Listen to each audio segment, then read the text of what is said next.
بسم اللہ الرحمن الرحیم وبہ نستعین الحمد للہ رب العالمین والصلاة والسلام علی سید المرسلین وعلی آلہ وصحبہ اجمعین ومن تبعہم بإحسان الی یوم الدین. اعوذ باللہ من الشیطان الرجیم. بسم اللہ الرحمن الرحیم.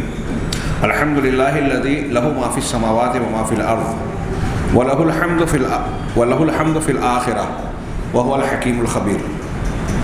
محترم حاضرین، تدبر کے حوالے سے جس صورت پر آج ہم نگاہ ڈالیں گے وہ سورہ سبا ہے. سورۃ سبا یہ مکی ہے، یعنی نبی کریم صلی اللہ علیہ وسلم کے مکی دور میں نازل ہوئی. اس کی آیات کی تعداد 56 ہے، 50 اور 4. اس کا نام سورہ سبا ہے. سبا یہ قوم سبا کو کہا جاتا ہے، ایک علاقہ تھا. بعض علماء نے تفصیل بیان کی کہ ماضی بعید میں ایک شخص کا نام سبا تھا، اس کے 10 بیٹے تھے جو بعد میں 10 قبیلے کی شکل اختیار کر گئے، اور ان میں سے 4 بیٹے اپنے خاندان کے ساتھ، اہل و عیال کے ساتھ شام کی طرف منتقل ہو گئے. یہ علاقہ جو تھا، باقی جو یہیں بسے ہوئے تھے، اور اس علاقے کا نام یا شہر کا نام اس شخصیت اور قوم کے نام پر پڑ گیا. قوم سبا کہا جاتا ہے، اور اس وقت اس کو علاقے کو بھی سبا کہا جانے لگا. یہ عرب کے جنوب مغربی حصے میں واقع تھا، جو آج کل یمن کہلاتا ہے. یمن کا ایک انتہائی سرسبز و شاداب علاقہ. اللہ تبارک و تعالیٰ نے اس صورت کی مناسبت، نام کی مناسبت بیان کرتے ہوئے تذکرہ کیا صاحب کتاب نے کہ اس اللہ تبارک و تعالیٰ نے اس صورت میں چونکہ سبا کی مملکت کا تذکرہ کیا ہے. ایک ملکہ سبا جس کا تذکرہ سورۃ النمل میں ہے. حضرت سلیمان علیہ السلام کو ہدہد کے ذریعے سے جب اس کے بارے میں، ان کے شرک کے بارے میں خبر ملی، انہوں نے اسلام لانے کے لیے دعوتی خط بھیجا. پھر وہ خود آئیں، اور اس کے بعد وہ حضرت سلیمان علیہ السلام کے ہاتھوں پر ایمان سے مشرف ہو گئیں، ایمان لے آئی، مسلمان ہو گئی. یہ اسی قوم کی ایک فرد تھی، اور یہ قوم کوئی ایسا نہیں ہے کہ صرف اسی وقت کی بات ہے. بعض علماء نے لکھا کہ ان کی تاریخ، عروج و زوال کا معاملہ صدیوں پر پھیلا ہوا ہے. شیخ عبد الرحمن کیلانی صاحب نے اپنی تشریح قرآن میں، تفسیر قرآن میں لکھا کہ 1300 سال، یعنی 800 قبل مسیح سے لے کے 500 عیسوی، 400 عیسوی کے زمانے تک ان کی تاریخ پائی جاتی ہے. تو لمبا چوڑا عرصہ ہے، اور اس لمبے عرصے میں ان کے درمیان متعدد انبیاء کرام علیہم السلام مبعوث ہوئے. مفسرین کہتے ہیں کہ کم و بیش 13 انبیاء کرام ان کے درمیان آئے. تو یہ قوم سبا، مملکت سبا، اس کا اس صورت میں تذکرہ ہے، اور دیگر کسی بھی صورت کے مقابلے میں اس صورت میں قدر تفصیل سے اس کا ذکر ہے. اسی مناسبت سے اس صورت کا نام سورہ سبا رکھا گیا. آگے ہم بڑھتے ہیں کہ موافقت اول السورہ لآخرہا. سورت کے اول یعنی ابتدائی حصے کی موافقت آخر کے حصے سے، مضمون اور معنی میں ابتدا اور آخر کا جو تعلق ہے وہ پیش کر رہے ہیں. کہہ رہے ہیں کہ بدأت بتکذیب الکافرین بالساعہ. سورت کا آغاز کافروں کی جانب سے الساعہ یعنی قیامت کے انکار کے ساتھ ہوا. بالکل پہلی آیت میں نہیں، یہ آیت نمبر 3 میں ہے کہ ابتدائی آیات میں اللہ تبارک و تعالیٰ نے یہ ذکر کیا کہ کفار قیامت کے وقوع کا انکار کرتے ہیں، جھٹلاتے ہیں. چنانچہ فرمایا وقال الذین کفروا لا تأتینا الساعہ. کافر لوگ یہ کہتے ہیں کہ قیامت نہیں آئے گی، ہمارے اوپر قیامت یا ہمارے پاس قیامت نہیں آئے گی. قل بلا وربی، آپ ان کو کہیے، جواب دیجئے کہ کیوں نہیں. میرے رب کی قسم، لتأتینکم، میرے رب کی قسم تمہارے پاس قیامت ضرور بضرور آئے گی. قسم بھی دی، قل بلا، پھر اس کے بعد جو ہے وربی، قسمیہ جملہ یہ تاکید کے لیے ہوتا ہے. اگر کوئی سامنے والا بات نہیں مان رہا ہے تو قسم کھا کے بات کو مؤکد بنایا جاتا ہے. تو ایک قسم بھی ہے. پھر اس کے بعد تأتیہ سے پہلے لام حرف تاکید عربی میں کہلاتا ہے، یعنی یہ دوسری تاکید ہے. اور پھر تأتیہ کے بعد نون ثقیلہ عربی زبان کے قاعدے سے یہ بھی تاکید کے لیے آتا ہے. مشدد نون جو آخر میں ہے لتأتینکم، کہ تمہارے پاس قیامت ضرور بھی ضرور آئے گی. بالکل طے شدہ بات، یعنی بہت پختگی سے کہا گیا کہ تمہارے انکار کی کوئی بنیاد، کوئی سچائی نہیں ہے. عالم الغیب، میرے رب کی قسم قیامت تمہارے پاس ضرور آئے گی. میرا رب جس کی میں قسم کھا رہا ہوں کون ہے؟ عالم الغیب، غیب کا جاننے والا، وہ غیب جو ہمارے اور آپ کے لیے غیب ہے. لا یعزب عنہ مثقال ذرۃ فی السماوات ولا فی الارض، وہ ایسی ذات، ایسا غیب جاننے والا ہے کہ آسمانوں میں اور نہ ہی زمین میں ذرہ برابر کوئی چیز اس سے چھپی، پوشیدہ یا اوجھل نہیں ہے. لا یعزب، چھپی نہیں ہے، پوشیدہ نہیں ہے، غائب نہیں ہے. عزب کرنا غائب ہونا ہوتا ہے. تو اللہ تبارک و تعالیٰ کے علم سے، نگاہ سے، اس کے احاطے سے کائنات میں پوری، آسمان میں، زمین میں ایک ذرے کے برابر جس وقت قرآن نازل ہوا اس وقت اس زمانے میں جو بھی انسانی معلومات تھی، ذرے سے زیادہ چھوٹی چیز کو انسان نہیں جانتے تھے. آج ہمارے یہاں عنصر ایٹم بولتے ہیں. ہاں، ایٹم کسی چیز کے اس جز کو جو جزو لا یتجزا ہو، اب اس کو مزید اجزاء میں تقسیم نہ کیا جا سکتا. اس زمانے میں ذرہ سب سے چھوٹی چیز تھی. ذرہ کہتے ہیں، سمجھ لیجیے سمجھانے کے لیے لوگ کہتے ہیں کہ اگر کہیں دراڑ کواڑ سے سورج کی روشنی آ رہی ہے اور اس میں کچھ چیزیں اڑتی ہوئی نظر آتی ہیں باریک باریک تنکے جیسی، تو اس کو ذرہ کہتے ہیں. سب سے چھوٹی چیز جو اس وقت معلوم تھی. اللہ تبارک و تعالیٰ کہہ رہا ہے کہ آسمان میں، زمین میں، تھوڑی دیر کے لیے یہ اس طرح کی آیتیں ہم بہت سنتے ہیں، پڑھتے ہیں، گزر جاتے ہیں. تصور کیجئے، غور کیجئے کہ ایک ذرہ کتنی چھوٹی اور معمولی چیز ہے. دنیا میں ہمارے ایک شہر میں کتنے ذرات ہوں گے؟ آپ کا ایک گھر ہو، آپ کا میرا گھر، اس گھر کی زمین میں، دیوار میں کتنے ذرے ہیں؟ ہم صرف اپنے گھر کی زمین کے ذرات کو گن نہیں سکتے. ابھی سائنس والے بتاتے ہیں کہ ایک چھوٹے سے ایک ہاتھ کا غبارہ، غبارے میں جو ہوا ہوتی ہے، اس ہوا میں جو ذرات ہوتے ہیں، نیوٹران، الیکٹران، نیوٹران، پروٹون، ہاں، ان کی تعداد ملینوں میں ہے، لاکھوں میں ہے. ایک بالشت کے غبارے میں لاکھوں میں. دو چار ہو تو ہمارے کیلکولیٹر میں گنتی نہیں آئے کہ ہم گن نہیں پائیں. کتنے ذرات ہیں کائنات میں، آسمان، زمین، پیڑ پودے، زمین کے نیچے، آسمان اور زمین کے درمیان کتنے ذرات ہیں. ان ذرات میں سے کوئی ایک ذرہ، اللہ کی عظمت، اس کے علم کی گہرائی اور گہرائی پر غور کیجئے. ہاں، تفسیر نہیں ہے کہ میں اس تفصیل میں جاؤں، مضمون رہ جائے گا، اس لیے آگے بڑھتے ہیں. صرف یہ کہ آپ اس پر غور کیجئے. لا یعزب عنہ مثقال ذرۃ فی السماوات ولا فی الارض، اللہ کی ذات سے ذرہ برابر چیز بھی آسمانوں میں اور نہ ہی زمین میں اوجھل ہوتی ہے، چھپتی ہے. ولا اصغر من ذلک ولا اکبر الا فی کتاب مبین، اور نہ ہی اس سے ذرے سے زیادہ چھوٹی چیز کوئی ہے اور نہ ہی اس سے کوئی بڑی چیز ہے، مگر سب کے سب کھلی کتاب میں، یعنی لوح محفوظ میں درج ہے. قرآن کا علمی سائنسی معجزہ. میں نے ابھی عرض کیا کہ اس وقت جب قرآن نازل ہو رہا ہے، انسانوں کی معلومات میں سب سے چھوٹی چیز جو موجود تھی وہ ذرہ تھا. اس وقت کے لوگوں کو ایٹم کا پتہ نہیں تھا کہ ذرے سے بھی چھوٹی کوئی چیز ہو سکتی ہے. لیکن قرآن میں 1400 سال پہلے کہا گیا کہ ذرے سے بھی کوئی چھوٹی چیز ہو. اللہ کے نبی جناب محمد رسول اللہ صلی اللہ علیہ وسلم امی شخص تھے. آپ نے کسی کالج، یونیورسٹی میں علم حاصل نہیں کیا، اسکول نہیں پڑھا تھا، اور اگر پڑھتے بھی اس زمانے میں تو اس زمانے کا کوئی بڑے سے بڑا پڑھا لکھا بھی ذرے سے زیادہ چھوٹی چیز سے واقف نہیں تھا. اس وقت سائنس اس مقام کو پہنچی ہی نہیں تھی. حالانکہ آج کے لیے جو سائنس پڑھنے والے چھوٹے بچے بھی ہیں، ان کے لیے یہ بہت چھوٹی سی بات ہوگی کہ ذرے سے چھوٹا ایٹم، ہاں، وغیرہ اس کا تذکرہ. لیکن اس زمانے میں یہ معلوم نہیں تھی، اور قرآن نے اس وقت یہ بتایا کہ ذرے سے بھی چھوٹی چیز ہوتی ہے. ولا اصغر من ذلک ولا اکبر الا فی کتاب مبین. یہ قرآن کی سورہ سبا کی آیت نمبر 3 ہے، جس میں ابتدا میں کافروں کے قیامت کے دن کے انکار کا ذکر کیا گیا، اور پھر ان کا رد کرتے ہوئے ان کے سامنے اللہ کے نبی صلی اللہ علیہ وسلم کو حکم دیا گیا کہ پروردگار عالم جو تمام چیزوں کو جانتا ہے، اس کی طرف سے اس کی قسم کھا کے میں کہہ رہا ہوں، اس کو گواہ بنا کے کہہ رہا ہوں کہ قیامت ضرور بضرور آئے گی. یہ پہلی ابتدائی مضمون.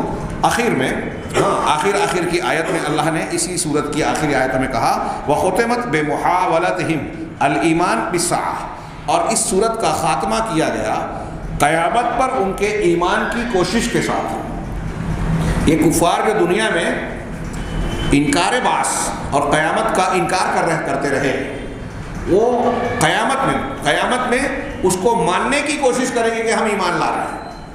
اس کا تذکرہ اللہ نے کیا. کیا کیا؟ فرمایا وقالوا آمنا به وأنى لهم التناوش من مكان بعيد. اس وقت کہیں گے جب قیامت واقع ہوگی، پیچھے کے سیاق و سباق سے کہ جب قیامت واقع ہو جائے گی تو اس وقت کہیں گے کہ ہم اس پر ایمان لائے. اس پر ایمان لائے. کچھ لوگوں نے یہاں قرآن کا معنی کیا ہے، کچھ نے قیامت کا کیا ہے، اور کچھ نے محمد صلی اللہ علیہ وسلم کا. قرآن اور قیامت کا زیادہ کیا ہے، اور یہاں انہوں نے صاحب کتاب نے قیامت والا مانا، اور سیاق و سباق سے بظاہر اس میں تھوڑی قوت نظر آتی ہے. ہاں، قرآن والا معنی لینا بھی غلط نہیں ہے. کہہ رہے ہیں کہ اس وقت کہیں گے کہ ہم اس پر ایمان لائے، لیکن اس قدر دور جگہ سے وہ کیسے پکڑ سکتے ہیں، ان کا ہاتھ کیسے پہنچ سکتا ہے. ہاں، اس سے پہلے تو انہوں نے اس سے کفر کیا تھا اور دور دراز سے بن دیکھے ہی پھینکتے رہے. یہ محمد جونا گڑھی صاحب کا ترجمہ ہے کہ آخری ٹکڑا ہے، وقد کفروا به من قبل ويقذفون بالغیب من مکان بعید. دور کے مقام سے بن دیکھے یہ جو ہے تیر چلاتے رہے. ہاں، قیلانی صاحب نے اس کا ترجمہ کیا کہ ان کو اندھیرے میں بہت دور کی سوچتی تھی دنیا کے اندر. آج یہ کہہ رہے ہیں کہ ہم قیامت کو مان رہے ہیں، جب ساری نشانیاں ساری چیزیں بے نقاب ہو جائے گی، سامنے آ جائے گی، تو اس وقت کا یہ ایمان ان کے لیے کارگر بھی نہیں ہوگا، کوئی فائدہ نہیں دے گا. اللہ تعالیٰ نے خود کہا کہ بڑے دور کے مقام سے، جس طریقے سے ایک آدمی کوئی کسی چیز سے دور ہو اس کو ہاتھ سے پکڑ نہیں سکتا، وہی کہا قرآن کی آیت نے، تو دور کی چیز کو ہم ہاتھ سے نہیں پکڑ سکتے. ایسے ہی قیامت میں جانے کے بعد دنیا والا کام کریں گے تو کوئی کام نہیں آئے گا، گرفت نہیں ہوگی، یعنی وہ اللہ کے یہاں مانا نہیں جائے گا. ایک ابتدا اور انتہا کا ایک مضمون یہ ہے. دوسرا ابتدا اور انتہا کا دوسرا مضمون بتایا وبدأت ببیان جزاء المؤمنین. شروع کی آیتوں میں سورہ سبا میں مومنوں کی جزا کا تذکرہ کیا گیا ہے. اللہ نے فرمایا لیجزی الذین آمنوا وعملوا الصالحات اولئک لهم مغفرۃ ورزق کریم، تاکہ اللہ تبارک و تعالیٰ اچھا بدلہ دے، جزا دے ان لوگوں کو جو ایمان لائے اور صالح عمل کیا. ایمان، دل کا صحیح عقیدہ. صحیح عقیدہ جزا کے لیے پہلی شرط ہے. ہمارے یہاں لوگ، ابھی ہم دروس چل رہے ہیں، ہمارے عقیدے سے متعلق پیغام قرآن میں جو باتیں زیر بحث آ رہی ہیں، میں بار بار اس کو کہتا ہوں کہ ہمارے گرد و پیش میں ماحول میں اگر آپ دیکھیں گے تو دین کے نام پہ بہت سے کام ہو رہے ہیں، دین کا کام کرنے کا دعویٰ کر رہے ہیں، لیکن دین کا کام کرنے والے خود ایمان سے معنی، مفہوم، اس کی تفصیلات سے ناواقف ہے، ناآشنا ہے. یہ میں کوئی طنز و تعریف کے لیے نہیں کہہ رہا ہوں. ہمارا ایک افسوسناک المیہ ہے امت مسلمہ کی پچھڑنے کا. یہ سب مانتے ہیں ایمان کی کمزوری کی وجہ سے مسائل ہیں، لیکن ایمان کیا ہے یہ جاننے کے لیے لوگ تیار نہیں ہوتے. اور قرآن و حدیث جب ایمان کی طرف آتے بھی ہیں تو قرآن و حدیث کی صاف شفاف اصولی تعلیمات سے قطع نظر وہ کہیں شخصیات کے دام میں پھنس جاتے ہیں، کہیں مسلک کے الجھاؤ میں الجھے رہتے ہیں، اور یہ دیکھتے ہیں کہ ان کی نگاہ سے دیکھے جو دین وہ بتا رہے ہیں میں اسی کو دین مان لوں. بہت بڑا دھوکہ فریب ہے. ہاں، میں یہ نہیں کہتا کہ کسی کی برائی کرو، کسی کے خلاف ہم محاذ کھولیں، طنز و تعریف کریں، میں کسی کا رد کروں، آپ کسی کا رد کریں. نہیں، کم سے کم اتنی فکر کیجئے کہ صحیح دین ہمیں معلوم نہیں ہوگا تو اللہ تعالیٰ کے یہاں کیا جواب دیں گے. اللہ نے قرآن نازل کیا، اس کی حفاظت کی، حدیث رسالت کو، رسول کو بھیجا، رسالت کی حفاظت کی، قیامت تک کے لیے اس کی حفاظت کا انتظام کیا. یہ کیا یوں ہی مذاق ہے؟ ہلکی پھلکی چھوٹی موٹی بات ہے؟ یہ ہمارے اور آپ کے لیے اللہ کا انتظام ہے. اب سب کچھ ہم کو مہیا کر کے دیا ہے اور اس کے باوجود ہم اسے پڑھنے کے لیے، سمجھنے کے لیے تیار نہ ہو تو یہ ہمارا قصور ہے، بہت بڑا جرم ہوگا. اور اس کے بعد ہم اگر گمراہی سے دو چار رہ کے اس دنیا سے چلے جاتے ہیں تو ہم سے بڑا بدقسمت اور محروم کوئی نہیں ہوگا. لہٰذا اللہ تبارک و تعالیٰ نے یہاں کہا کہ جو لوگ ایمان لائے، صحیح ایمان، عمل صالح کیا. عمل صالح کرنے والے بدعت والے نہیں ہیں، جو سنت کے مطابق صحیح عقیدے کے ساتھ میں نیت خالص کے ساتھ جو عمل کرتے ہیں وہ عمل صالح ہے، ورنہ کوئی کتنا بھی اچھا عمل دکھے وہ عمل اچھا عمل نہیں ہے. اولئک لہم مغفرۃ ورزق کریم، ان کے لیے مغفرت ہے اور رزق کریم ہے. ایمان اور عمل صالح کے ساتھ اللہ کا یہ وعدہ قرآن میں جا بجا ہے، اور سورہ سبا کے ابتدائی آیتوں میں بھی ہے کہ اگر کوئی شخص یہ کر رہا ہے تو انسان سے خطا ہوتی ہی ہے، ہر انسان کو بخشش کی ضرورت ہوگی تو بخشش بھی ملے گی، اور اجر رزق کریم، باعزت روزی بھی ملے گی، جنت کی روزی، جنت کا بدلہ. یہ آیت نمبر 4 میں کہا اللہ نے. اور آخر شروع میں کافروں کی جزا کا ذکر ہے، اور سورہ سبا کے اخیر میں مومنوں کی جزا کا، اور اخیر میں کافرین کی جزا کا تذکرہ اور بیان ہے. اللہ تعالیٰ نے ارشاد فرمایا آخری آیت میں وحیل بینہم وبین ما یشتہون کما فعل باشیاعہم من قبل انہم کانوا فی شک مریب. کہ قیامت کے دن ان کے اور ان کی پسند کی چیزوں کے ما یشتہون، جو وہ چاہتے ہیں، جو انہیں پسند ہے، جو ان کی خواہشات ہیں. تو دنیا میں یا انسان کی جو خواہش، اشتہا، چاہت ہوگی، اس چاہت اور اس انسان کے درمیان آڑ اور حجاب ڈال دیا جائے گا، رکاوٹ ڈال دی جائے گی. مطلب اب کافروں کو اپنی من چاہی چیز میسر نہیں ہوگی، پسند کی چیزیں نہیں ملے گی. اور وذالک کہہ رہے کہ کما فعل باشیاءہم من قبل، جیسا کہ اس سے پہلے ان کے جیسی جماعتوں کے ساتھ کیا گیا.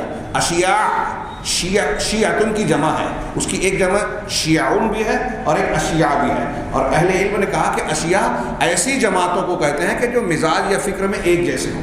تو ان جیسی جماعتوں کے لوگ جو پہلے لوگ کر چکے تھے، ان کا جو انجام ہوا ان کا بھی ویسا ہی انجام ہوگا. انہم کانوا فی شک مریب، یقیناً وہ شک میں پڑھ کر متردد تھے، الجھاؤ کا شکار رہے، حقائق کے سلسلے میں یقین حاصل نہیں کیا، ایمان حاصل نہیں کیا. تو سورت کے شروع میں مومنوں کی جزا کا تذکرہ ہے، آخر میں کافروں کے بدلے اور سزا کا تذکرہ ہے. چنانچہ آگے کہہ رہے ہیں وذالک لبیان ان من وضع الساعۃ نصب عینیہ، اور یہ اس وجہ سے ہے کہ قیامت کے اس بیان کو ابتدا اور آخر میں، جزا کو ابتدا اور آخر میں مومن اور کافر دونوں کے انجام کو ذکر کیا گیا. کیوں کیا گیا؟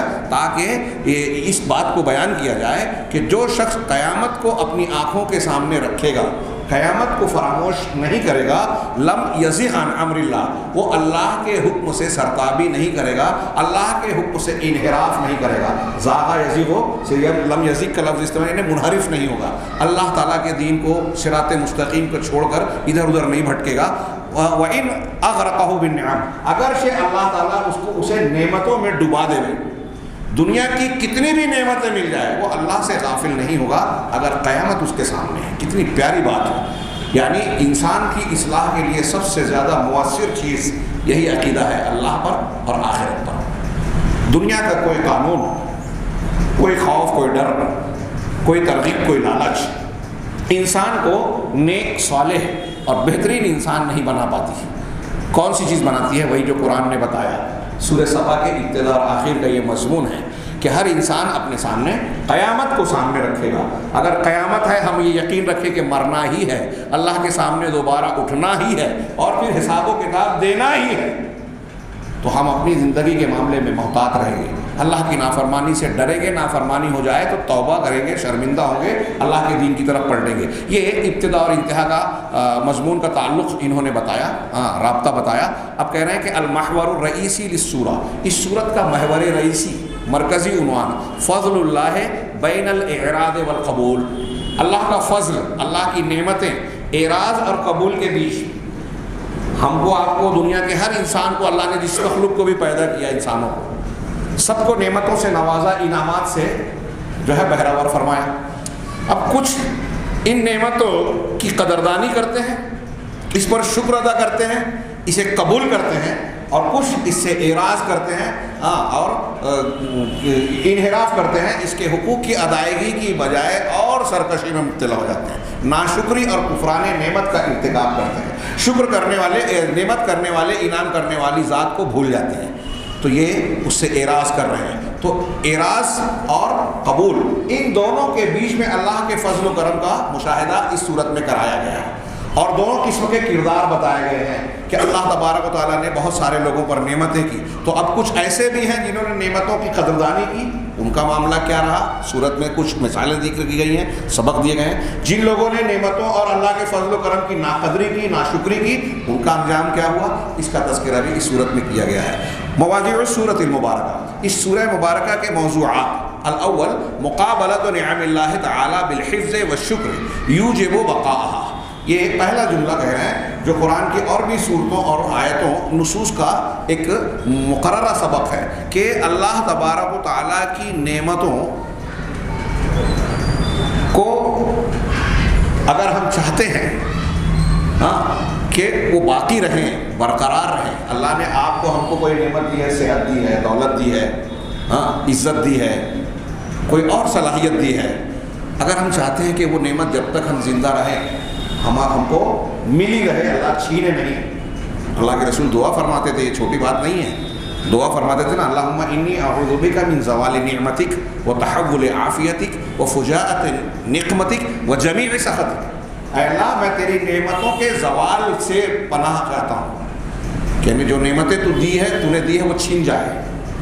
اب نعمتوں کے چھیننے سے بچنا جب بندہ مانگ رہا ہے تو ظاہر سی بات ہے کہ اس کے اندر یہ توفیق بھی شامل ہو گئی کہ اس طریقے اور عمل سے بھی تو مجھ کو بچا جس کی وجہ سے نعمتیں چھینتا ہے تو اس میں خود بخود یہ بات آ گئی۔ اللہ کے رسول کی دعائیں بڑی جامع تھیں، اب اس کی تفصیل میں جائیں تو لمبی بات ہو جائے گی۔ ہاں، نعمتوں کے بقا اگر چاہتے ہیں تو یہ انہوں نے کہا کہ اللہ کی نعمتوں کی حفاظت اور اس کی شکر گزاری اس کی بقا کی ضامن ہے۔ یعنی اگر ہم نعمتوں کی قدر کریں، اس کے حقوق کی اپنی طاقت کے مطابق ادائیگی کی کوشش کریں، اس کا صحیح استعمال کریں جو اللہ رسول نے بتایا ہے صلی اللہ علیہ وسلم، تو یہ نعمتیں ہمارے پاس قائم دائم اور برقرار رہے گی، بلکہ اللہ تعالیٰ اس میں اضافہ کرے گا، جیسا کہ دوسری صورت میں سورہ ابراہیم میں فرمایا لئن شکرتم لأزیدنکم، یہ آیتیں ہم پڑھ چکے ہیں۔ آگے بڑھیں، اور یہ جو مضمون ہے جو انہوں نے ایک موضوع کا ذکر کیا، یہ آیت نمبر 10 سے 13 تک، ہاں کہ میں نے قرآن لیا ہے، ہاں آیت نمبر 10 سے 13 تک، اور پھر آیت نمبر 15 میں بھی یہ مضمون بیان کیا گیا ہے، اور میں تفصیل تو نہیں پیش کر سکتا، اشارہ کر سکتا ہوں اور کہوں گا، گزارش کروں گا کہ آپ گھر جانے کے بعد آج یا کل ان دونوں حصوں کو، واقعات کا تذکرہ ہے حضرت داؤد علیہ السلام، حضرت سلیمان علیہ السلام، اور پھر اس کے بعد قوم سبا اور ان کے حالات کا تذکرہ ہے۔ بہت بہترین جامع، بہت لمبا چوڑا نہیں ہے، لیکن یہاں درس میں اگر ہم اس کی تفصیل بیان کریں تو کافی وقت درکار ہوگا۔ یہاں آیت شروع ہوتی ہے آیت نمبر 10 سے، وَلَقَدْ آتَيْنَا دَاؤُدَ مِنَّا فَضْلًا، ہم نے داؤد کو اپنے پاس سے فضل عطا کیا، ان کو انعام سے نوازا، کیا مقام دیا اللہ تبارک و تعالیٰ نے۔ اب یہ آگے ان افضال و انعامات کا تذکرہ کیا جا رہا ہے۔ سب سے بڑی بات تو یہ تھی کہ ان کو نبوت ملی، بادشاہت بھی دی اللہ نے، ہاں نبی ملک بنے، اور کیلانی صاحب وغیرہ نے لکھا ہے کہ بچپن میں یہ گڈریے تھے، بکریاں چرایا کرتے تھے، اور اللہ تعالیٰ نے ان کو بادشاہت سے نوازا۔ طالوت اور جالوت والے معاملے میں ان کا تذکرہ قرآن نے کیا، بعد میں نبوت ملی۔ ہم نے فضل کیا، کیا کیا؟ یا جبال اوبی معہ الطیر، اے پہاڑ رغبت کے ساتھ ان کے ساتھ تسبیح بیان کرو، اور پرندہ بھی، یعنی پرندے کو بھی ہم نے یہ حکم دیا، پرندوں کو حکم دیا، اور یہ معجزاتی چیزیں تھیں۔ اللہ تعالیٰ اپنا فضل ذکر کر رہا ہے، وَأَلَنَّا لَهُ الْحَدِيدَ، اور ان کے لیے ہم نے لوہے کو نرم کر دیا، ہاں أَنِ اعْمَلْ سَابِغَاتٍ وَقَدِّرْ فِي السَّرْدِ، کہ تم پوری زرہیں اس کے ذریعے سے بناؤ اور اس کے جوڑوں میں ٹھیک ٹھیک اندازہ مقرر کرو کہ اس کے جوڑوں ٹھیک ٹھاک رہیں، ان کو ملایا جائے۔ لوہے کو نرم کیا، حضرت داؤد علیہ السلام کو یہ صلاحیت دی کہ لوہے سے مختلف چیزیں بنانے لگے۔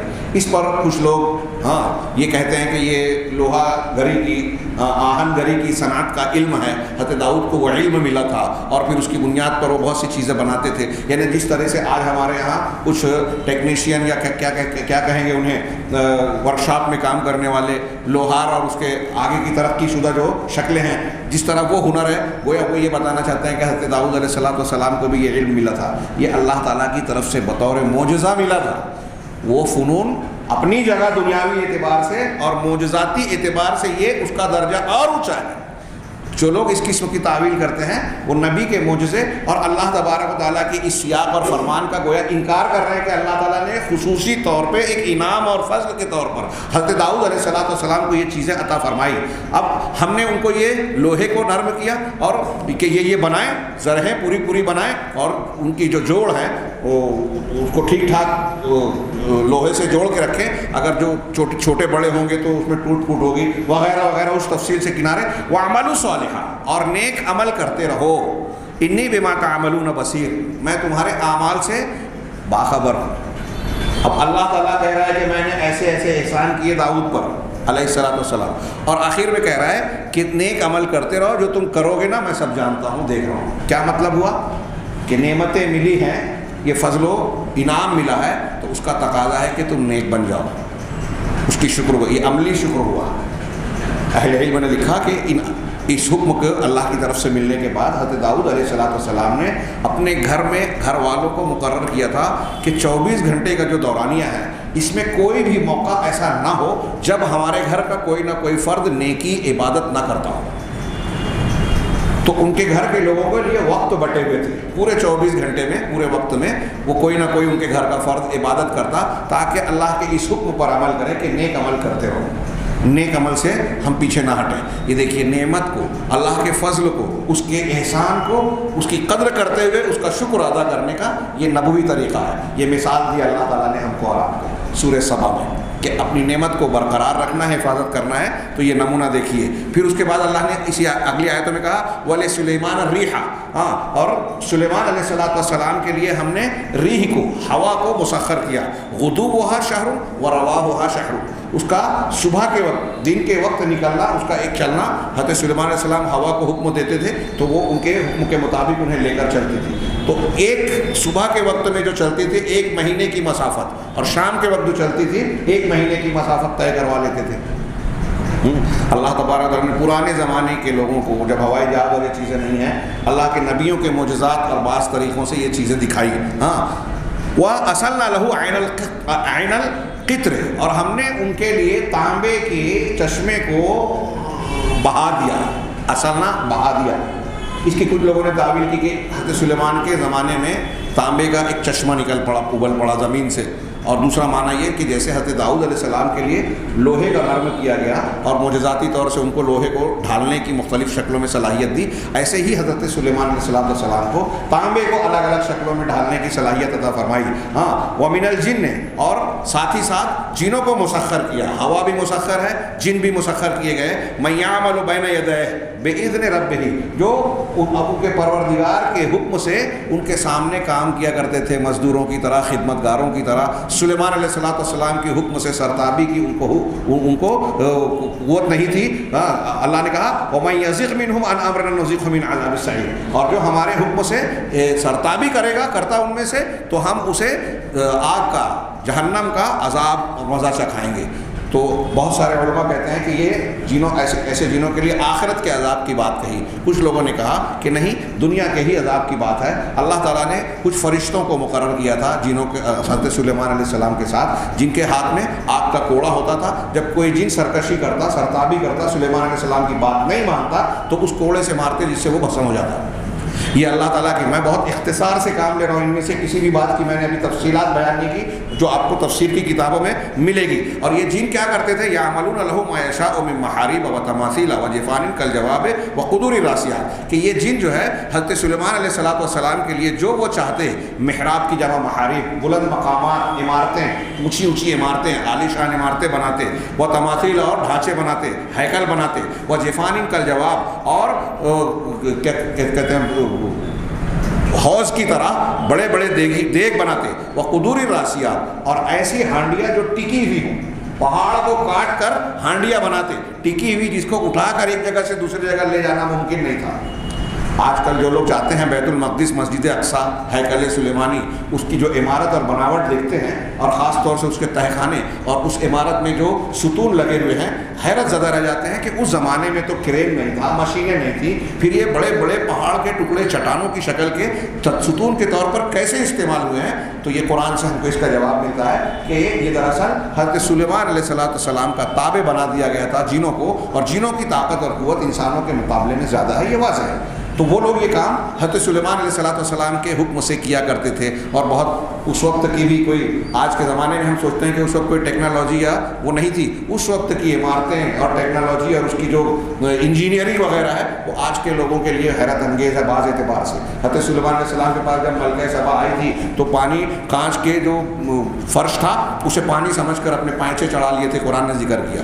اس زمانے میں کتنی ترقی تھی کہ حضرت سلیمان علیہ السلام نے شیشے کا فرش بنایا تھا، شیشے کے دیواریں بنائی تھی، اور بھی اس طرح کی کچھ تفصیلات آپ کو تفسیر میں اور اس کی بنیادی تذکرے آپ کو قرآن میں مل جائیں گے۔ آگے میں بڑھ رہا ہوں کہ اعملوا آل داؤد شکرا، یہ سب نعمتوں کا ذکر کرنے کے بعد اللہ نے کہا کہ اے آل داؤد شکر ادا کرو، شکر کو عمل میں لاؤ۔ ہاں، وقلیل من عبادی الشکور، اور میرے بندوں میں شکر گزار، نعمتوں کے قدردان، نعمتوں کا حق ادا کرنے کی کوشش کرنے والے بہت کم ہیں. اور جو کم ہوتے ہیں ان کی قدر زیادہ ہوتی ہے، اور جو اچھائیاں ہوتی ہیں دنیاوی اعتبار سے اللہ کی مشیت ہے، مرضی ہے، اور اس کے امتحان کا ایک وہ ہے کہ بد کم ہی لوگ ہوتے ہیں. اب حضرت داؤد، حضرت سلیمان علیہ السلام، نبوت کے ساتھ ساتھ ان کے کچھ جو معجزات جو بالکل حیرت انگیز ہیں، اور آپ اور ہم قرآن کے حوالے سے حدیثوں کی تفصیلات سے جانتے ہیں. اللہ نے جب انہیں عطا کیا تو اس کے جواب میں یہاں کہہ رہا ہے کہ شکر گزار بنو، شکر ادا کرو. اور قرآن کے دوسرے مقامات پر حضرت سلیمان علیہ السلام دعا کرتے ہیں، رب اوزعنی ان اشکر نعمتک التی انعمت علی، پروردگار مجھے توفیق دے کہ میں تیری اس نعمت کا شکر ادا کروں جو تو نے مجھ پر کیا. اور بھی دوسرے مقامات پر یہ مضمون موجود ہے. اور پھر آگے یہ حضرت سلیمان علیہ السلام کی موت کا بھی تذکرہ اس میں کیا گیا، اور اس میں بھی کئی دروس و اسباق ہیں، لیکن فی الحال ہمارے اس میں یہ انہوں نے ذکر نہیں کیا. آگے بڑھ رہے ہیں، کہہ رہے ہیں کہ حضرت سلیمان علیہ السلام اور ان لوگوں کا کردار ایک شکر گزاری کا ہوا تو ان کی نعمتیں قائم رہی، دائم رہی، برقرار رہی. اس پورے آیت نمبر 10 سے آیت نمبر 13 تک یہ مضمون ہے، اس میں ہم کو یہ سبق مل رہا ہے. اسی طرح آیت نمبر 15، اب 15 میں کیا ہے؟ قوم سبا کا تذکرہ ہے. اللہ تعالیٰ نے فرمایا لقد کان لسبأ فی مسکنہم آیۃ، تمہارے لیے سبا، لقد کان سبا کے لیے، قوم سبا کے لیے ان کے مسکن یعنی جہاں وہ رہتے تھے، رہائش گاہ، ان کا علاقہ جہاں وہ بود و باش اور سکونت اختیار کیے ہوئے تھے، تو ان کی سکونت گاہ میں ان کے لیے نشانی تھی. اب سکونت گاہ میں نشانی کیسے تھی؟ اللہ تعالیٰ کے جو نعمتیں، اور آگے اس کا تذکرہ ہے اس اعتبار سے بھی، اور بعض لوگوں نے لکھا کہ تاریخی شہادت کے اعتبار سے، کہ اللہ تعالیٰ نے ان کو پہلے کیا نوازا، کیسے مقام دیا، کیسی فراوانی دی، اور اس کے بعد آخر میں انجام کیا ہوا. اس پوری تاریخی عمل میں تمہارے لیے نشانی ہے. قوم سبا کے لیے تو تھی ہی، اور قرآن میں ہم کو اور آپ کو بیان کر کے اللہ نے اپنا دستور اور قانون بیان کیا کہ ہمارے لیے بھی نشانی ہے. کیا ہے؟ جنتان عن یمین و شمال. جیسا کہ میں نے ابھی بتایا تھا کہ یمن کے علاقے میں یہ سبا کا علاقہ تھا، مملکت تھی، بڑا شہر. قرآن نے کہا کہ دائیں بائیں 2 باغات تھے.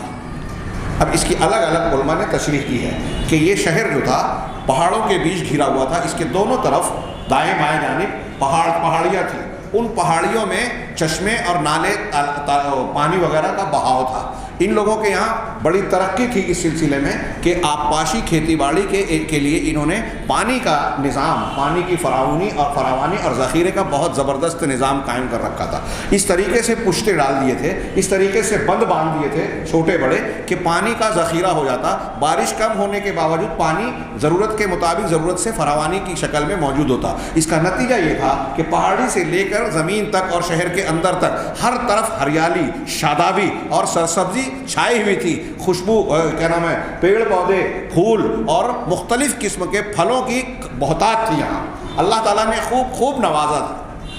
اور ان پھلوں، پیڑوں، پھولوں کی وجہ سے فضا میں بھی ایک طریقے کی خوشبو بکھری ہوئی رہتی تھی. فضا معطر ہوتی تھی. اگر ہوا چلتی تو اس سے انسان کو بڑی فرحت اور خوشی محسوس ہوتی تھی. پھر اس کا صاف صفائی کا یہ نتیجہ بھی تھا کہ کچھ لوگ کہتے ہیں علماء مفسرین کہ وہاں کیڑے مکوڑے، مچھر، حشرات الارض کا وجود نہیں تھا. اس وجہ سے ان کے لیے بیماریاں بھی نہیں تھیں، گندگیاں بھی نہیں تھیں، ماحول بالکل صاف تھا. اسی میں آگے آیتوں میں اللہ تبارک و تعالیٰ نے کہا بلدۃ طیبہ، یعنی ان کے لیے پاکیزہ شہر اللہ تعالیٰ نے عطا کیا تھا. تو ان کی کھیتی باڑی بھی انتہائی ترقی یافتہ تھی، ان کی معیشت بھی انتہائی اعلیٰ تھی، اور کھیتی باڑی اور معیشت کے اعلیٰ ہونے کی وجہ سے ان کی تجارت بھی بہت اونچے مقام پر تھی.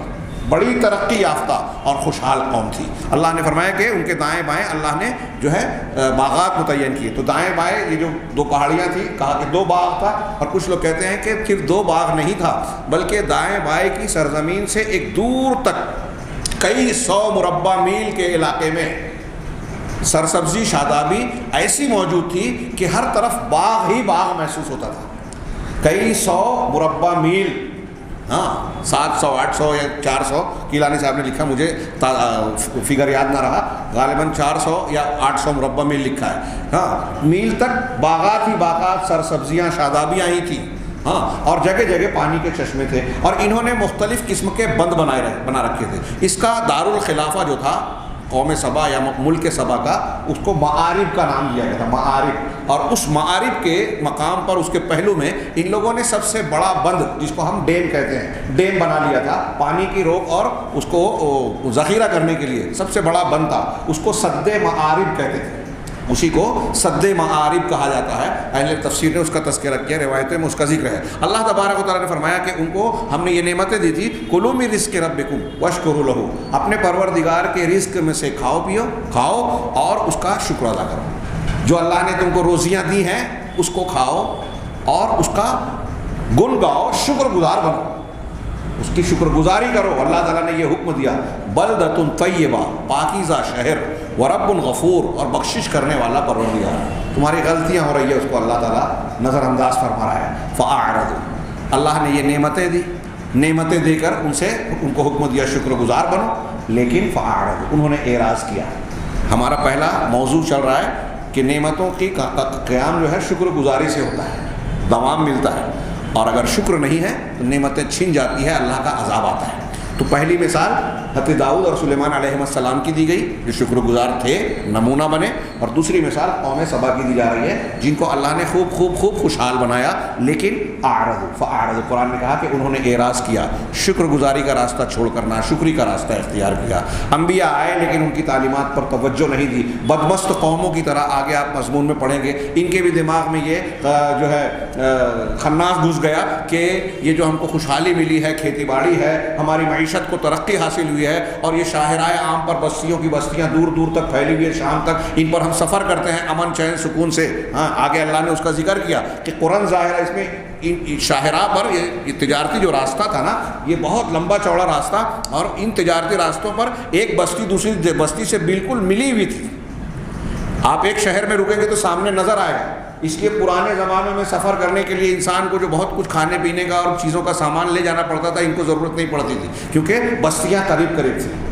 کچھ لوگوں نے کہا کہ 4700 کے قریب بستیاں تھیں یہاں سے ملک سبا کے مقام سے لے کر شام کے علاقے تک، جہاں تک یہ تجارتی سفر کرتے تھے. تو کسی کو آرام کرنا ہو، ٹھہرنا ہو، قیام کرنا ہو، کھانے پینے کے سامان لینا ہو، سب آسانی سے ملتا تھا. اور قریب بستیاں ہونے کی وجہ سے لوٹ مار کا بھی اندیشہ نہیں ہوتا تھا، امن چین سے لوگ آتے جاتے تھے. اس بنیاد پر تجارتی قافلے دھوم سے اس میں آتے جاتے تھے اور بہت تیزی سے گرم بازاری ہوتی تھی، تجارت بھی بڑے اونچے مقام پر پہنچی ہوئی تھی. عرب کے قریش جن کو یہ واقعات بیان کیے جا رہے ہیں وہ بھی اس راستے اور شاہراہ سے گزرتے تھے. اس شاہراہ کو قرآن نے امام مبین کہا، کھلی ہوئی شاہراہ، کھلا ہوا راستہ. بہرحال اللہ تبارک و تعالیٰ نے کہا کہ انہوں نے اعراض کیا، نعمتیں ملی، ناشکری کی، اللہ کی قدر نہیں کی، انبیاء کی دعوت پر جو ہے کان نہیں دھرا، اعراض سے کام لیا، انحراف کیا. تو نتیجہ کیا نکلا؟ فارسلنا علیہم سیل العرم وبدلناہم بجنتیہم، کہ ہم نے ان پر سیلاب کا زور بھیج دیا. سیل بنے سیلاب، اور عرم بند کو کہتے ہیں جس کو میں نے کہا ڈیم، پانی روکنے کے لیے جو پشتے بنائے جاتے ہیں. تو کہتے ہیں کہ جو سد معارب ان کا سب سے بڑا ڈیم تھا، اس کے جو نیچے لوہے کے دروازے تھے جس سے وہ پانی کھولتے تھے، مختلف نئی نہروں میں الگ الگ جہتوں میں چھوڑ کر جو ہے کھیتوں میں آبپاشی کا انتظام کرتے تھے، باغات کو سیراب کرتے تھے، کھیتیاں لہلہاتی تھی. اس کے نچلے حصے میں جو ہے وہ شگاف پڑا، ٹوٹ پھوٹ ہوئی، اور پھر پورا کا پورا بند ٹوٹ پھوٹ گیا. اور ظاہر سی بات ہے نیچے سے شگاف پڑا اور اوپر سے جو ہے بارش ہوئی، پانی خوب زیادہ ہوا، اس کا زور اور دباؤ بڑھا. اسی کو سیل العرم کہا کہ اللہ نے زور کا، سیلاب کا زور ان پر بھیج دیا. یہ اللہ نے فرمایا وبدلناہم. تو لہذا نتیجہ کیا نکلا کہ ان کا ڈیم ٹوٹ گیا، اور جو علاقے زمینیں سرسبز و شاداب باغات، کھیتیوں اور ہریالیوں پر سے بھری ہوئی تھی، وہ اب پانی کے نیچے ڈوب گئی، ساری کھیتیاں تباہ و برباد ہو گئی. اور اس کے بعد کیا ہوا؟ ہم نے وبدلناہم بجنتین، ان کے دونوں باغات کو ہم نے بدل دیا. جنتین، دو باغات کے ذریعے. کیسے بدلا؟ اب پہلے اچھے پھل تھے، پھول تھے، کھیتیاں تھیں، تو اب جو باغات ہیں جنتین ذواتہ اکل خمط واصل وشیء من صدر قلیل، دو ایسے باغات جو بدمزہ، کڑوے کسیلے پھلوں والے. وہاں ایسی چیزیں، جب سیلاب آ گیا، پانی سے سب تباہ ہو گیا، تو اب خود سے ایسی جھاڑ جھنکار اگنے لگی جو کڑوے اور بدمزہ درختوں پر مشتمل تھی. وہ اصل اور جھاؤ کے درختوں پہ. کچھ لوگوں نے پیلو کا ترجمہ کیا, جھاؤ پیلو ایک جیسا ہوتا ہے یا ایک ہی ہوتا ہے واللہ اعلم. تو جھاؤ کے درخت وہاں اگ گئے. وشیء من سدر قلیل, اور کچھ بیری کے درخت, اسی سے کچھ چیزیں ایسی بیر ہے جس میں پھل کم اور کانٹے زیادہ, تو کچھ بیر کھائی جا سکتی تھی. باقی ایسی چیز, ایسا جنگل بن گیا باغ کی جگہ پر, ایسا باغ جو حقیقت میں جنگل کی شکل کا تھا. ہاں, اللہ تعالیٰ نے نعمت کو چھینا. یہ ہمارے لیے درس اور سبق ہے قوم سبا اور سورہ سبا کا, کہ ناشکری کرنے کا یہ نتیجہ نکلتا ہے. آگے پھر اللہ تبارک و تعالیٰ نے کیا فرمایا اس کا تذکر کہ ذالک جزیناہم بما کفروا, یہ ہم نے ان کو جو بدلہ دیا, ان کے دی ہوئی نعمتوں کو جو تباہ کر دیا, یہ ان کی ناشکری کے بدلے میں. بما کفروا, کفروا کا ترجمہ یہاں ناشکری کیا جاتا ہے, سیاق و سباق کا یہی تقاضا ہے. اور ناشکری کفر قریب قریب ہے, تو انکار کرنا ناشکری بھی اللہ کی نعمت کا انکار ہی ہے. تو کہا ان کے ناشکری کی وجہ سے ہم نے ان کو یہ جزا دیا. وَهَلْ نُجَازِي إِلَّا الْكَفُورَ, اور ہم ایسا بدلہ تو انہی لوگوں کو دیتے ہیں جو بہت زیادہ ناشکری کرتے ہیں. وَجَعَلْنَا بَيْنَهُمْ وَبَيْنَ الْقُرَىٰ, اور آگے پھر اللہ تبارک تعالیٰ نے ان کو اور ان کی بستیوں کے درمیان ہم نے کچھ کھلی کھلی بستیاں بنا دی, شاہراہ بنا دی, جو میں نے تذکرہ کیا اس کو بیان کیا گیا ہے اگلی آیتوں میں. ہم آگے بڑھتے ہیں. یہ پہلا مضمون تھا. دوسرا مقابلۃ نعم اللہ تعالیٰ بالاعراض والفخر یوجب زوالها او خسران اصحابها فی الدنیا والآخرہ.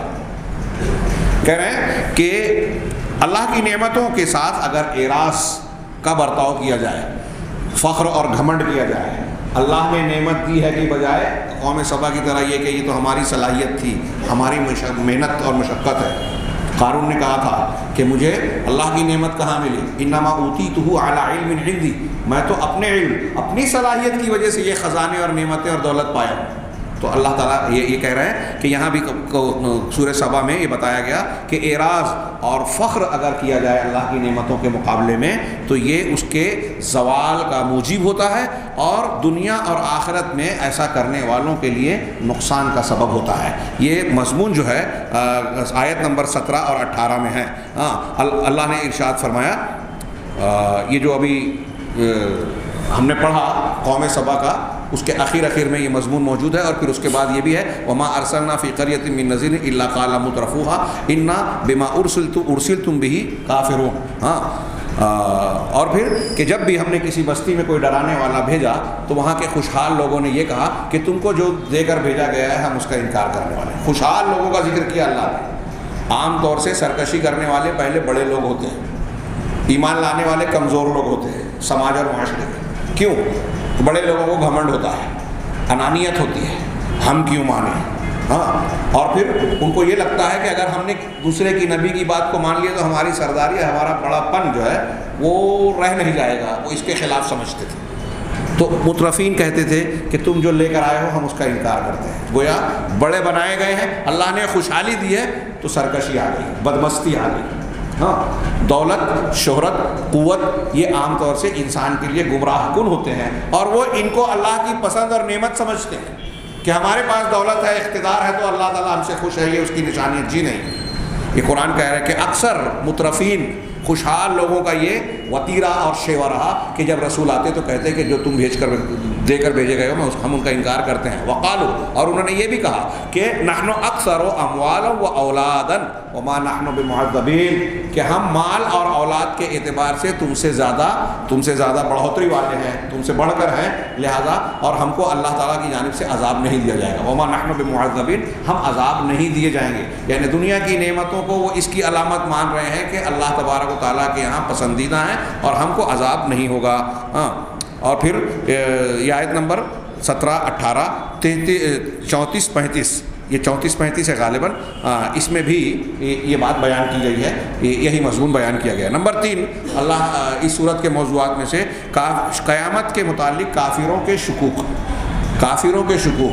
یہ آیت نمبر 3 میں ہے, 7 میں ہے, 29 میں ہے, 53 میں ہے, 54 میں ہے, جس میں سے 1-2 کا تذکرہ لا تأتین الساعہ ابتدائی آیت میں کہ قیامت ہمارے پاس نہیں آئے گی, آپ کہیے کہ میرے رب کی قسم, اس آیت میں اس کا ذکر ہو چکا. یہ آیت نمبر 3 تھی. آیت نمبر 7 میں وقال الذین کفروا, اور کافر لوگ کہتے ہیں کہ حل ندلکم علی رجل, کہ کیا ہم تم کو ایسے آدمی کے بارے میں نہ بتائیں, ینبئکم اذا مزقتم کل ممزق انکم لفی خلق جدید, کہ وہ تم کو یہ خبر دیتا ہے, وہ آدمی نبی کے بارے میں یہ کفار کہہ رہے ہیں کفار مکہ کہ ہم اس آدمی کے بارے میں نہ بتائیں آپ کے بارے میں جو یہ کہتا ہے کہ جب تم پوری طریقے سے زمین میں مل کر ریزہ ریزہ ہو جاؤ گے، تتر بتر ہو جاؤ گے، کلّ ممزق پھاڑ دیے جاؤ گے، ریزہ ریزہ ہو جاؤ گے، تو تم نئی تخلیق کے ساتھ پیدا کیے جاؤ گے. یہ مذاق اڑاتے ہوئے کفار نے کہا، گویا ان کے عقل میں یہ بات نہیں آتی تھی کہ ایک آدمی مرنے کے بعد مٹی میں مل جانے کے بعد کیسے پیدا ہوگا.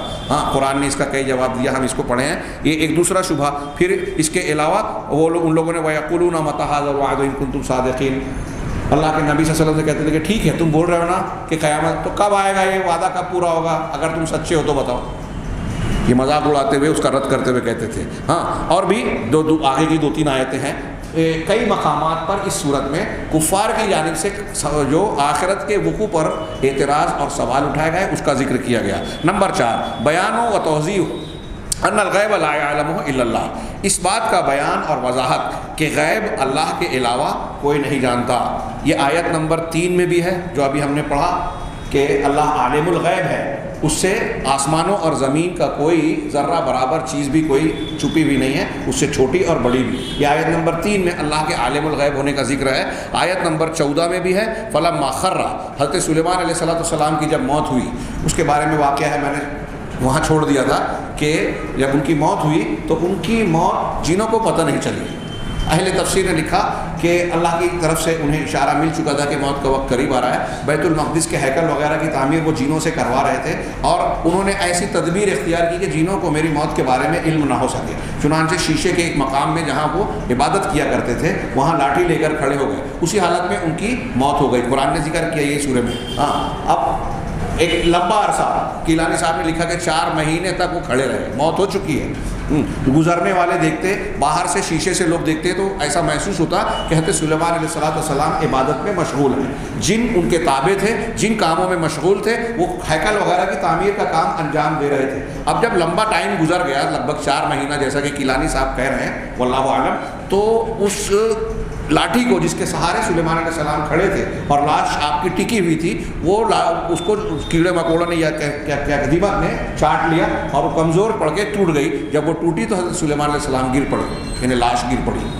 جب ایسا ہوا تو جنوں کو پتہ چلا کہ سلیمان علیہ السلام کی موت ہو گئی ہے. کہا فلما قضینا علیہ الموت، جب ہم نے سلیمان پر موت کا فیصلہ کیا، ما دلہم علی موتہ الا دابۃ الارض تأکل من سأتہ، تو ان کی موت پر دلالت نہیں کی مگر زمین کے کیڑے نے. اب وہ ہم اس کو دیمک کہیں جو بھی، جو کہ جس نے ان کی لاٹھی کو کھا لیا. کچھ لوگوں کی عقل میں نہیں آتی، ارے یہ کیسے ہو سکتا ہے. جن یہ نہیں سوچتے تھے کہ حضرت سلیمان علیہ السلام کھانے پینے نہیں جا رہا ہے، یہ نہیں، یہ کتنے دیر تک تھے، اور کیا 1 گھنٹے میں دیمک نے جو ہے لاٹھی توڑ لی. یہ سب عقل کے پیمانے اپنے جو ہے ہم اپنے طور سے سوچتے ہیں. پوری تفصیل اور واقعات جب قرآن کہہ رہا ہے کہ موت کا پتہ اس وقت چلا جب لاٹھی کو کیڑوں نے کھا لیا، قرآن کہہ رہا ہے، تو اب اس کی بلا وجہ کی تعویل کرنے کی کیا ضرورت ہے؟ کیا اللہ کی قدرت اور ان باتوں سے ہم کو علم نہیں ہے؟ یہاں ہم دیکھیں کہ اللہ تعالیٰ نے ایسا کیوں کیا، حضرت سلیمان نے ایسا کیوں کیا. اگلی آیت کا ٹکڑا یہ بتا رہا ہے کہ فلما خر، جب حضرت سلیمان گر گئے، تبینت، یعنی آپ کی لاش، تبینت الجن ان لو کانوا یعلمون الغیب ما لبثوا فی العذاب المہین. تو جنوں پر یہ بات واضح ہو گئی کہ اگر وہ غیب کی بات جانتے تو اس سخت عذاب میں، رسوائی کے رسوا کن عذاب میں وہ اتنی لمبی مدت تک ٹکے نہیں رہتے، گرفتار نہیں رہتے. سلیمان علیہ السلام کو زندہ سمجھ کر جو ہے مجبوراً یہ کام کیے جا رہے ہیں. پتہ ہوتا کہ سلیمان علیہ السلام کی وفات ہو چکی ہے تو یہ بھاگ کھڑے ہوتے، ان کی ماتحت. تو یہاں اللہ تعالیٰ نے حکمت کیا بتائی کہ اس واقعے سے یہ پتہ چلا کہ جنوں کے پاس بھی علم غیب نہیں ہے. جیسا کہ خود جنوں کی غلط فہمی بھی دور کی، اور اس زمانے سے لے کر اس زمانے تک لوگوں کو یہ معلوم ہو جائے کہ جن شیطان، جن ایک جنس ہے اور انہی میں جو برے ہیں وہ شیطان ہیں.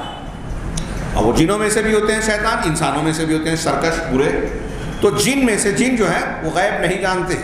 ہمارے یہاں کچھ لوگ جادو ٹونا ٹوٹکا اس میں زندگی کھپا دیتے ہیں کفریہ اعمال میں، اور اس میں جو ہے جنوں اور شیاطین کی مدد لینے کی کوشش کرتے ہیں، اور ان کے بارے میں ان کو یہ خیال ہوتا ہے کہ وہ جو چاہیں کر سکتے ہیں یا غیب جانتے ہیں. اللہ نے بتایا اس واقعے کے ذریعے سے کہ جنوں کو بھی غیب کا علم نہیں ہوتا، یہ لوگوں کو معلوم ہو جائے. اور آیت نمبر 48 میں بھی ایک مضمون بیان کیا گیا ہے، قل ان ربی یقذف بالحق علام الغیوب. یہ پوری آیت ہے کہ میرا پروردگار جو ہے وہ حق کے ذریعے سے باطل کو مارتا ہے، حق کو وہ بیان کرتا ہے، کلام کرتا ہے، نازل کرتا ہے، اور وہ علام الغیوب ہے۔ یہ اللہ کی خصوصیت ہے، اللہ کی صفت ہے، اللہ کا نام ہے۔ اگر کوئی شخص کسی مخلوق کو اللہ کے سوا کسی کو بھی عالم غیب مانتا ہے، علام الغیوب جانتا ہے، جیسا کہ نبی کریم صلی اللہ علیہ وسلم ہمارے تبلیغ کیا نام ہے پیغام قرآن کے درس میں یہ بات چل رہی ہے، یہ مضمون ابھی میں نے کافی لمبی چوڑی گفتگو ہم لوگوں نے کی کہ اللہ کے رسول صلی اللہ علیہ وسلم کے بارے میں یہ کہنا کہ آپ غیب کو، لوح و قلم کی باتوں کو، دل کی باتوں کو جانتے ہیں، یہ شرک اکبر ہے۔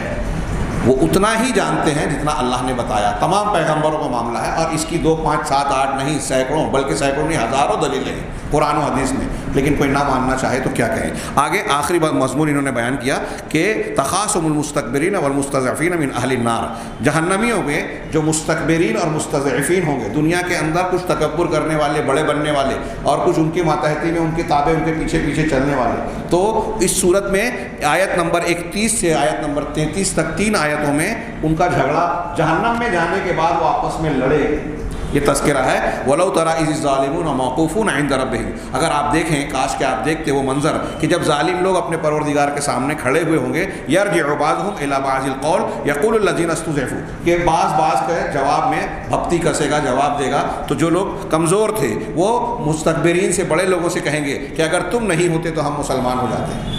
آج جو پیچھے پیچھے چل رہے ہیں نا، غلط کام میں بھی لوگوں کے پیچھے چلتے ہیں، ہاں، اور طاقتور غلط کاموں میں بھی لوگوں کو، اپنے لوگوں کو مجبور کرتا ہے کہ میری بات مانو، فرعونیت کا مظاہرہ اپنی طاقت سے کرتے ہیں۔ تو کہا کہ اگر تم نہیں ہوتے تو ہم مومن ہو جاتے۔ تو مستکبرین، جو جن لوگوں نے استکبار کیا، وہ کہیں گے مستضعفین سے، جو کمزور لوگ ہیں، ان سے انحن صددناکم عن الہدی بعد اذ جاءکم، کہ ہدایت تمہارے پاس جب آ گئی تو کیا ہم نے تم کو روکا تھا؟ ہاں، بل کنتم مجرمین، نہیں بلکہ تم خود ہی مجرم ہو۔ پھر اس کے بعد آگے بھی ان کا جواب اور بات چیت ہے، میں نے صرف ایک حصہ نقل کیا۔ فوائد و لطائف حول السورۃ المبارکہ، اس سورہ مبارکہ کے فوائد اور لطائف، لطیف باتیں اور فائدے، 4 فوائد انہوں نے بیان کیے۔ پہلا، فتنۃ الدنیا، دنیا کا فتنہ، دنیا میں جو آزمائش ہے اس صورت میں بیان کیا گیا۔ المال، مال و دولت، الحضارہ، تہذیب و ثقافت کی علامتیں، ہاں، الاولاد، اولاد، اور دوسری چیزیں، جو دنیا کی جو جتنی نعمتیں ہیں نا، یہ سب ہمارے لیے آزمائش ہیں، فتنہ ہیں۔ من اخطر الفتن علی الانسان، یہ چیزیں جو ہیں ان میں سے مال، حضارت اور اولاد، میرے حضارت، تہذیب و ثقافت، آج کل ہمارے یہاں دیکھیے پڑھے لکھے لوگ، ہاں، دین کا، قرآن حدیث کا نام لینے والے، جماعت کے ٹھیکیدار بننے والے لوگ ایک طرف بنیں گے دیندار، اور دوسری طرف جب کوئی بات ہوگی تو کہیں گے ہمارے خاندان میں ایسا نہیں ہوا، ہمارے یہاں ایسا نہیں چلتا، قرآن حدیث کی تعلیم کے خلاف۔ ایک طرف قرآن حدیث کی تعلیم ہے، اس کے مقابلے میں خاندان کی دہائی دیں گے، روایت بیان کریں گے، تہذیب و ثقافت بیان کریں گے۔ ہاں، ہمارے ہندوستان میں ایسی کئی چیزیں ہیں کہ لوگ، قرآن حدیث ایک طرف ہے لیکن لوگ ماننے کو تیار ہی نہیں ہے، جو چیزیں تہذیب و ثقافت میں ہمارے ملک میں چلی آ رہی ہے۔ ان میں ابھی ایک چیز جو زیر بحث ہوتی ہے کہ ایک سے زیادہ شادی کرنا، بہت سے لوگ غیر مسلموں کی طرح سوچتے ہیں، بہت بری بات ہے، گندی بات ہے، غلط بات، حالانکہ بے شمار مسائل کا حل ہے۔ اللہ تعالیٰ نے جس کی اجازت دی، رسول نے جس پر عمل کیا، اس میں حل ہے مسائل کا الجھاؤ نہیں ہے۔ ہماری غلطی ہے، دین کے مطابق چیزیں کرتے نہیں ہیں اور دین پر الزام لگاتے ہیں، سمجھ میں نہیں آتی، عقل میں نہیں آتی بات۔ کھلے دل سے اگر دین کو ہم نے پورا اختیار کیا نا تو برکتیں ہی برکتیں آئیں گی۔ خیر، تو یہ بھی آزمائش ہے کہ ہمارے پرکھوں سے چلا آ رہا ہے، تہذیب و ثقافت ہے، اولاد بھی آزمائش ہے، مال، یہ دنیا کے فتنوں میں سب سے بڑے فتنے ہیں انسان کے اوپر۔ کیوں؟ لأنہا تطغی ہے، اس لیے کہ یہ چیزیں انسان کو سرکش بنا دیتی ہیں۔ وتجعلہ یسیء الظن باللہ وبوحیہ سبحانہ، اور یہ چیزیں ایسی ہیں جو انسان کو اللہ کے ساتھ بدگمانی کا شکار بنا دیتی ہیں، اور اللہ کی وحی کے تعلق سے بھی کہہ رہے میری سمجھ میں نہیں آ رہا ہے قرآن حدیث میں یہ کیسے بول دیا گیا ہے، ہاں، یعنی اللہ نے جو وحی کی ہے اس کے بارے میں دل میں بدگمانی آ رہی ہے۔ یہ ان فتنوں کا نتیجہ ہے، تہذیب و ثقافت، اولاد، مال، ان کے چکر میں اگر ہم نے بے ایمانی نہیں کی، پک پھنی نہیں ماری تو کمائیں گے کیسے، ترقی کیسے کریں گے؟ ایمانداری سے چل کے، تو آج کل ہمارے یہاں کچھ لوگ بولتے ہیں کہ علماء کرام سے فتویٰ پوچھ کے اگر کاروبار کرو گے تو جو ہم کر رہے ہیں بند ہو جائے گا، لین دین کرنا بند کرنا پڑے گا۔ تو مولوی سے فتویٰ لینے کے لیے پہلے مولوی کو دیکھو کہ کون سا مولوی ہے جو تحفے تحائف قبول کر کے ہماری ضرورت کے اعتبار سے جواب دے سکے۔ انا للہ و انا الیہ راجعون، یہ ساری کی ساری چیزیں آزمائش ہے۔ وہ مولوی بھی جو پیسہ لے کے فتویٰ دے رہا ہے، راستہ بتا رہا ہے، ہاں وہ بھی اسی فتنے میں مبتلا ہے. ہاں یہ انتہائی خطرناک ہے, سرکش بنا رہا ہے. نمبر 2, لما نزل امر اللہ تعالیٰ, جب اللہ تبارک و تعالیٰ نے آل داؤد کے لیے شکر کا حکم نازل کیا تو ان کے اس کے بعد سے, جیسا کہ میں نے بیان کیا تھا, اس کے بعد سے ان کے گھر والوں پر کوئی وقت نہیں گزرا مگر ان کے گھر والوں میں کوئی نہ کوئی شخص جو ہے وہ جو ہے نماز اور عبادت میں مشغول ہوتا تھا. وَبُيُوتُهُمْ کہ لم یمر وقت علی بیوتہم, تو اس کے بعد سے کوئی بھی وقت ان کے گھر پر ایسا نہیں گزرا مگر اس وقت میں ان کے یہاں اللہ کی عبادت اور نماز پڑھنے والا کوئی نہ کوئی رہتا کھڑا رہتا. یہ روایت انہوں نے نقل کی ابن ابی حاتم سے. ثابت البنانی رحمہ اللہ کا قول ہے, وہ اس کی تشریح میں یہ بات کہتے ہیں. نمبر 3, امام ابو حازم رحمہ اللہ فرماتے ہیں کہ میں اس شخص سے بڑا تعجب کرتا ہوں, مجھے اس آدمی پر بڑا تعجب اور حیرت ہوتی ہے جو کہ قرآن کی اس آیت کو سننے کے بعد بھی مال جمع کرنے کے چکر میں پڑا رہتا ہے, پراپرٹی بنانے کے چکر میں. یہ انہوں نے مال جمع کرنا ہے, میں پراپرٹی بنانا بھی جوڑ رہا ہوں, پیچھے پڑ رہا ہے کہ کیا بنا لوں, کیا کر لوں, کما لوں, رکھ لوں, کیا کرے گا. اللہ تعالیٰ نے کہا آیت نمبر 39 میں, قل ان اللہ یبسط الرزق لمن یشاء من عبادہ ویقدر له, کہ آپ یہ کہہ دیں کہ میرا پروردگار, یہ جو انہوں نے کہا تھا نا کہ ہم مال اور اولاد میں زیادہ ہیں اور ہم کو عذاب نہیں ہوگا, تو اس کے جواب میں اللہ نے کہا کہ آپ ان کو بولیے کہ یہ تو اللہ تبارک و تعالیٰ کی مشیت ہے کہ جس کو چاہتا ہے رزق میں کشادگی دیتا ہے اپنے بندوں میں سے, اور جسے چاہتا ہے تنگ کر دیتا ہے. یہ اللہ کی مشیت ہے. بڑا پیارا جملہ کہا کیلانی صاحب نے, یہ اللہ کی مشیت ہے, رضامندی نہیں ہے. کسی کو دولت زیادہ دینا, کسی کو کم دینا, یہ اللہ کی مشیت ہے جو حکمت پر مبنی ہے. اس میں اللہ کی رضامندی نہیں ہے. اگر رضامندی دولت کی دلیل یہ ہوتی تو اس کا مطلب یہ کہ اللہ تعالیٰ فرعون سے بہت خوش تھا, یہ مانیں گے. نمرود سے بہت خوش تھا, قارون اللہ کا بڑا مقرب بندہ تھا, ابو جہل اور یہ لوگ سرداری اور دولت سے مالا مال تھے, تو کیا یہ اللہ کے پسندیدہ لوگ تھے؟ جی نہیں.